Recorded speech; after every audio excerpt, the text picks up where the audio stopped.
Welcome to Great Father, Great Husband, a space where real men grow. Every video is designed to help you to be the husband she prays for and the father your children will admire. Marriage isn't luck. Fatherhood isn't instinct.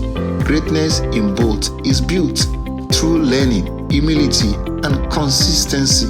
So if you're ready to grow, to lead, and to love like never before, you are in the right place. This is Great Father, Great Husband, becoming better together. Hello everyone again. Welcome to Great Father, Great Husband YouTube channel, where we talk about a lot of things that affect fatherhood, being a great husband, and we are zeroing on our podcast still on the realities of Christian marriage. Realities.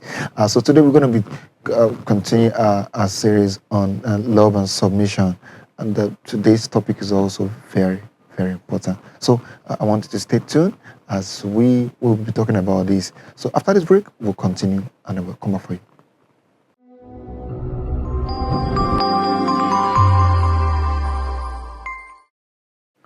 All right. So let's dig deep into our topic for today, talking about the husband's role and the wife's role in a marriage.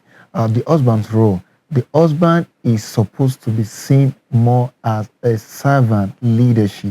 So what do we mean by being a servant leader? This is a style modeled by Christ himself, as he has shown us in the scripture.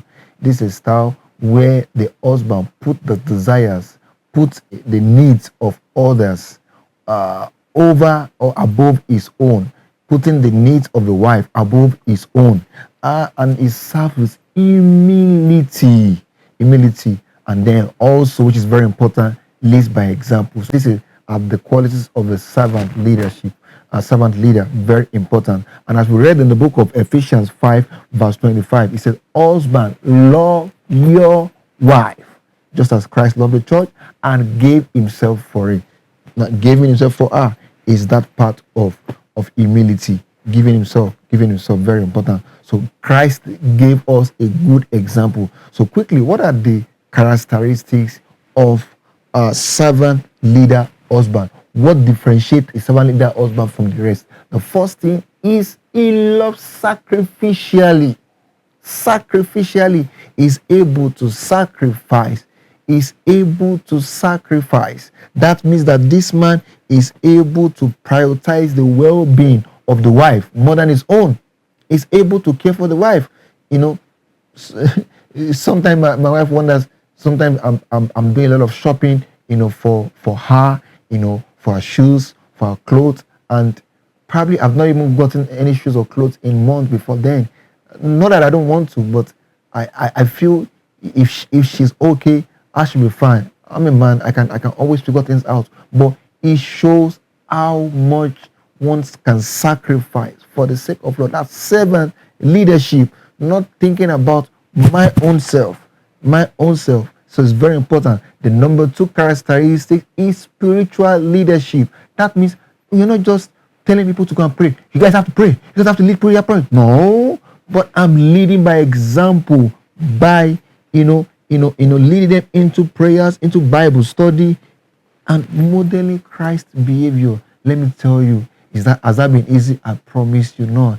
I'm still struggling with some things here and there that God is helping me with, getting better as a husband, as a father. Has it been easy? No, it has not been easy, but his grace has been sufficient. But these are the qualities. And then another one is humility. Servant leader is humble. How do you qualify someone that is humble? Is someone who is ready to take any and everything. You can be a servant leader and you cannot play with your children. That's an error. No matter how anointed or powerful you are, you cannot joke around with your wife, always looking so high as like somebody being anointed at all times. No, there is also the romantic part of a man of God. No matter how anointed you are also still romantic. So it's very important to balance this up. And the last thing, which is very important in servant leadership, is being able to make decisions together in unity. That means because you are a servant leader, you are ready to serve and make decision in unity with your wife. You are not bossing her around. This is what you have to do. No. Leadership is not about bossing people around. Leadership is being able to walk around each other and produce something good and positive in that marriage. But what have we seen today in our society, our culture, especially here in Africa, had empowered some men to put women underneath, which is not biblical, which is not godly. That's not the original design of marriage or of God. So it's very, very important. And what are now the characteristics of a wife? Who is a wife? What should a wife do? A wife is one supposed to support.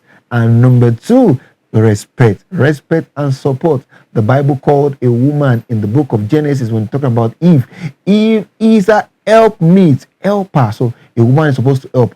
But today we need to ask ourselves a question. As if men, husbands, are positioned themselves enough to be helped, people that you want to help must be they must have put themselves in a position where they can get the help. So we need to ask ourselves, and also, has the woman shown herself to be a helper? Does she even know a role? Does she even know what she's supposed to do? So it's very important. So, but what is a woman supposed to do? Number one thing is, a woman is supposed to respect her husband. Respect. Very important. If you love somebody, if you care about someone, you need to respect them, irrespective of what they do or what they don't do. Respect. Respect is not conditional. Honoring or respecting your husband is not conditional. It's not that. It's about when they do the right thing. Is that okay? Sometimes, no, trust me. Sometimes I don't do the right thing, but that should not warrant that my wife would disobey or would disrespect me. No, it shouldn't be. So respect is not, and at the end of the day, it mirrors exactly what Christ has taught us to do. Respect, And the second thing is that a woman is supposed to have words of affirmation. Is supposed to be encouraging, that is speaking life over the man. Be speaking life. An example of how, sometimes ago, in our early years of marriage, we're going to be driving, and then when I get tired, I get sleepy on the steering. My wife will complain, "Why are you sleeping? You're sleeping so much." And later on, we got to agree that what you confess is what you see. If you say I'm sleepy, even though sometimes I'm not really that tired yet, but I'm getting tired, but I'm not yet sleepy. And I told her, you need to change your words. Immediately she began to change her words. Her words began to come into manifestation. I'm still able to push through driving. Either I have to take something and then I'm still okay driving. She encourages me, like, don't worry, we're gonna get home soon. We're gonna get our destination soon, and that encourages me, and we get better. So words of affirmation for a woman. A woman is also an active listener. Some men hardly talk. So when you now have a husband that will talk to you, you better listen. Listen to him. It does help. It does help. Take his thought. Take his opinion. Take his emotions serious. You see him looking one way, ask questions. Ask questions. Very important.